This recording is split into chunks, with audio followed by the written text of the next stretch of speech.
निकिता एक गरीब परिवार की लड़की थी। गांव में 16-17 साल की उम्र होते शादी करने की जल्दी हो जाती है। निकिता की शादी करवाने के लिए उसका परिवार जल्दी में था, क्योंकि उसकी 2 छोटी बहनें थी। उसके पास भी शादी करने के अलावा कोई चारा नहीं था। वह दिखने में साधारण थी और घर के हालात भी दहेज देकर शादी करने लिए अनुकूल नहीं थे, इसलिए उसकी शादी जुड़ती नहीं थी। उसमें या गोत्र या कुंडली में कमी दिखाकर बहुत से रिश्ते मना कर देते थे।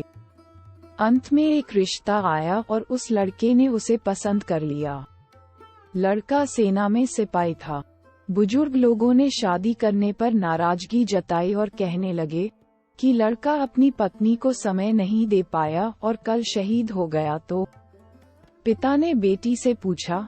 निकिता ने अपने पिता की परेशानी देखकर शादी के लिए हामी भर दी और शादी हो गई। निकिता अपने ससुराल चली गई। फिर कुछ दिन बाद पति ड्यूटी पर चला गया। निकिता अकेली रह गई। वह सोचने लगी कि घर बैठे बैठे क्या करना चाहिए। सास से पूछने के बाद ही वह पहली बार घर की सीढ़ियों से नीचे उतरी। ये गांव कैसा है?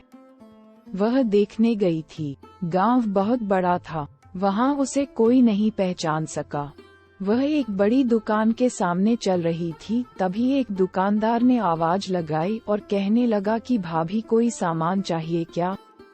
उसने दूर से नहीं कहा।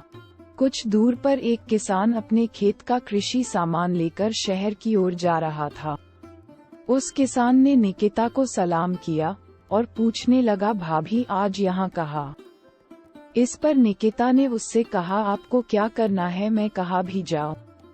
फिर किसान ने कहा, भाभी अगर आपको किसी भी चीज की जरूरत हो तो बस हमें बताना।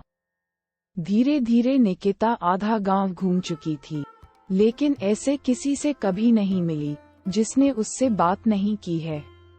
निकिता का सवाल था, इतने बड़े गांव में हमने कभी घर नहीं छोड़ा और किसी को जानते भी नहीं है, और फिर भी लोग मेरे साथ इतने प्यार से पेश आ रहे हैं और मुझे इतना सम्मान दे रहे हैं। हमारे गांव में कभी मैं पुरुषों से आंख भी नहीं मिला पाती थी। लोगों की ऐसी गंदी निगाहें देखकर मैंने उम्र में आने के बाद घर से बाहर निकलना बंद कर दिया था। लेकिन यहाँ स्थिति इतनी उल्टी कैसे? घर जाकर उसने अपने सास से पूछा। सास ने कहा, ओह, तुम एक फौजी की पत्नी हो, इसलिए तुझे गांव में इतना सम्मान मिलता है, जैसे मुझे माँ बनने से मिलती है। ये सुनकर निकिता की आंखों में खुशी के आंसू आ गए। उसका सीना गर्व से फूल गया। वह खुश थी कि उसने एक फौजी पति चुना था।